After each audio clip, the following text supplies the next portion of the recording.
साष्टांग नमस्कार तीर्थ स्वरूप शिक्षिकास खैरी डाळगाव दिनांक 15 मार्च 2025 पत्र लिहिण्याचे कारण सन 2023 ही वेळ होती जेव्हा मी तुमच्या वर्गात शिकत होती।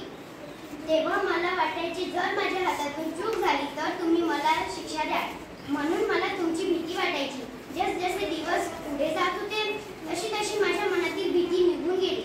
जेव्हा तुम्ही आम्हाला पुस्तकातलं काही सांगायच्या तेव्हा आम्ही वेड्या आशेने ऐकायचे आणि 2-3 दिवसानंतर 15 मार्चला तुमचा वाढदिवस होता आणि 12 मार्चला आमच्या मॅडमनी आम्हाला वडिलास पत्र हा धडा शिकवला आणि आमच्या मॅडमनी आम्हाला सांगितले की आपण सर्वांच्या वाढदिवसाला भेट कार्ड फूट देतो, तर काही दिवसांनी सोनटके मॅडमचा वाढदिवस आहे तर आपण त्यांना पत्र लिहून देऊ।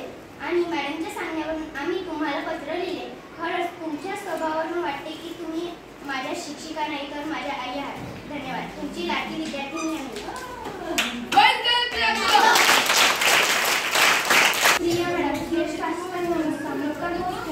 दिनांक 15 मार्च 2025 पत्र लिहिण्याचे कारण आम्हाला तुमच्या वाढदिवसाविषयी पत्र लिहायला आमच्या मॅडमने सांगितले। आम्हाला पत्र लिहायला सांगितले होते। आमच्या मॅडमने आणि आम्हाला जे मनात होते ते आम्ही पत्रात लिहिले आणि जे आमच्या मनात होते ते पण आम्ही पत्रात लिहिले। जसे जसे आम्हाला सन 2023 ते 2024 पर्यंत तुम्हाला शिकवले आणि जेव्हा तुम्ही आम्हाला शिकवत होत्या तेव्हा आम्हाला तुमची खूप भीती वाटत होती आणि जेव्हा तुम्ही आम्हाला हसू शिकवायचे तेव्हा आमच्या मनातून तुमची भीती मनातून निघाली आणि नंतर आम्हाला तुमच्याविषयी बोलायला खूप मजा यायची आणि तुम्हाला वाढदिवसाच्या खूप शुभेच्छा।